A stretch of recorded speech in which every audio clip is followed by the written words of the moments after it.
Besom, Ben and his Donkey by Edwin Waugh. Chapter 8. The Odd Trick and 2 by Honours. Card Party. By this time the wild moon had climbed to the top of the blue heavens. As the radiant lady glided aloft in queenly dignity, darkness gathered up his dusky robes and fled into the far west, and the twinkling stars paled their ineffectual fire before her regal light. Hill and dale smiled as she cast her silver veil across the sleeping scene, and the little rivers trembled with delight in the quiet witchery of her lovely ray.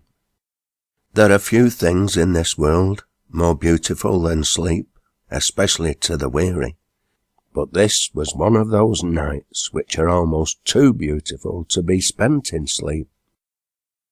As Ben walked quietly up the brow with Roddle towards the old alehouse at the top end of the village, he was sadly troubled at heart, for he neither knew where he was going nor how the thing was to end, and thoughts of home were playing painfully about his mind.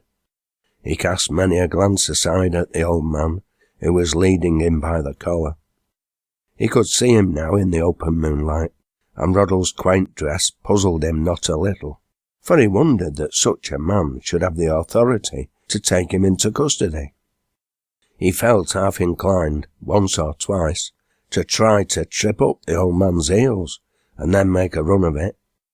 But the bold thought only flickered an instant in his mind, and then went out again, and in a few minutes he found himself in front of the alehouse, in which Enoch and Rip and Twitchell were making merry at his expense. "Come," said Roddle, as he led Ben up to the door of the Talbot's Head. "We mun ca' in here the first," and he took Ben with him into the tap room, which they found empty.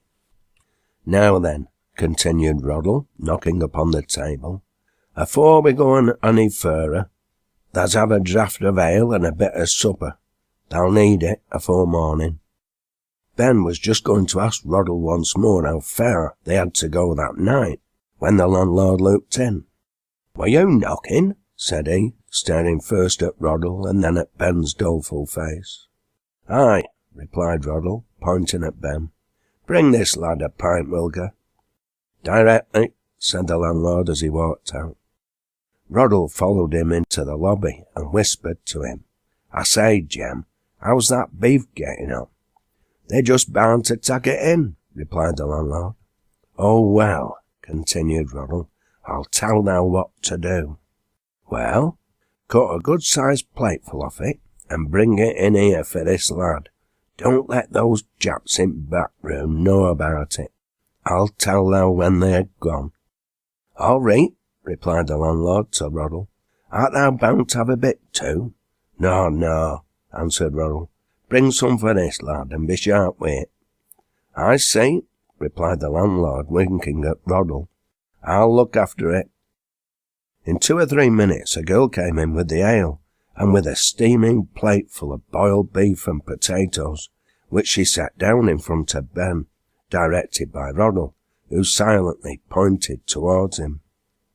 "Now," said Roddle to the girl, "he wants a knife and fork, the knows, and bring him some bread, and mustard, and such like, and be sharp, we have no time to stop here."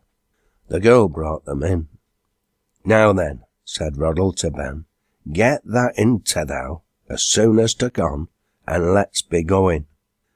Ben was brooding silently over the strange troubles that had befallen him so unexpectedly. Yet misfortune had not taken away his appetite, so he fell to without loss of time. But ever since he had entered the room, he had been staring hard at Roddle, and thinking within himself that the old weaver, with his apron rolled about his waist, was very unlike a constable, and as he turned the thing over in his mind, a vague idea began to grow upon him that he was being played upon in some way or another that he could not well make out. "I think I've seen you afore somewhere," said Ben, speaking to Roddle with his mouth half full of meat. "I daresay thou's," replied Roddle, smiling. "But get that bit of stuff into thou, and then, let's see, what had to in thy panniers, sister?" "Well," answered Ben, still eating as he spoke, "I had a good lot of stuff for one mac and another. Soap and candles and a new pair of clogs and a lot more things, and some beef too, that should last us all week." And then, after he'd gone on, eating in silence for a minute or two, he held his knife up and said, "And I'll tell you what, I'll mak somebody's skin about that jackass of mine afore I've done with it too." "Well, well," replied Roddle, "get forrard with what thou'rt agate on just now, and dunna be a fool." "I'll stand to what I've said," continued Ben, falling to his supper again. The door of the tap-room was left half open by the girl when she went out, and the sound of Twitchell and the other two carousing in high glee came faintly upon Ben's ears, and he kept fancying, as he went on with his supper, that he knew the voices. But when the door of the back room was thrown open by the landlord, and the full tide of jollity gushed forth, with Enoch's voice singing loudest of the three, "Frisk it, lads, frisk it while you're able. Creeping layrocks round a board and plenty upon the table. Crack your jokes and let 'em leet, sly deception scorning. Prank it out with glee to neat, and strike to argument morning." "By the mass," cried Ben, flinging down his knife and fork, and springing up from his seat, "yon's Enoch," and he was making for the door till Roddle stopped him. "Howd," said Roddle, pushing Ben gently back into a seat, and then closing the door. "Now then, will thou do what I tell thee, me lad, if I'll get thou thy jackass, and set thou off whome safe and sound?" "Will I? Aye," replied Ben indignantly. "I want naught but me own, I tell you, and I'm known to be put on so much longer with nobbery as who they are. What han you to do with me? I want my jackass, that's where it is." "Well, well," said Roddle, laying his hand upon Ben's shoulder. "Howd thy din, I'll tell thou what to do, me lad. Pike out at front there, and go round to yard door. I'll go through th' house to yard, and let thou in. Thy jackass is in th' stable here. It's the dirl."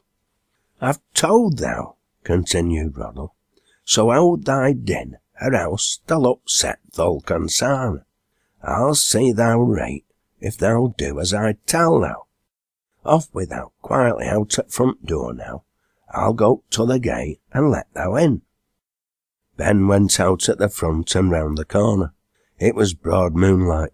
He crept along in the shadow of the house end, close up to the hard door, and, finding it fast, he leaned himself against the wall and waited anxiously, for he was not quite sure in his mind that this was not some new trick devised for his discomfort.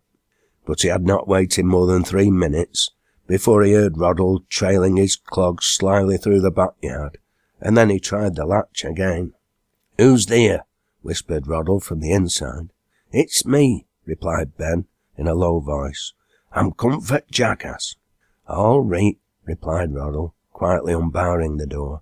"Now then," continued he, laying his hand upon Ben's shoulder, and then peeping through the window of the back room, "make as little din as thou can. They're at their suppers, and they liken it too, by look on 'em. Thou'd better stop where thou art. I'll bring Jackass out. Stop there." And then Roddle went and brought Dimple out of the stable, and led him through the yard and into the lane, with as little noise as possible. "Now then," said Roddle, "is that thy jackass, my lad?" Dimple," replied Ben, beginning to whimper as he threw his arms around the neck of the jackass. Come, said Roddle, "there's no time for that maca-work. Think well at there's getting hold on it, and be off whome as fast as they can." "Maister," replied Ben, looking into the panniers, "I'm much—" "Thirst the dirl," said Roddle in a hasty tone. "What art a rooting about now?" "I want to look me stuff o'er," replied Ben. "The dirl tap thee, "And thy stuff too," answered Roddle. "Off with thou home in a minute, if thou doesn't want to be ta'en." "I will," said Ben, jumping up behind the panniers. "Take up this lane," said Roddle. "Nay," replied Ben, "I'll go down Brew, and I'll strike into her fork gate at bottom." "Off with thou then," replied Roddle, and away went Ben and Dimple down the brow at full canter, towards home, in the cloudless light of the full moon.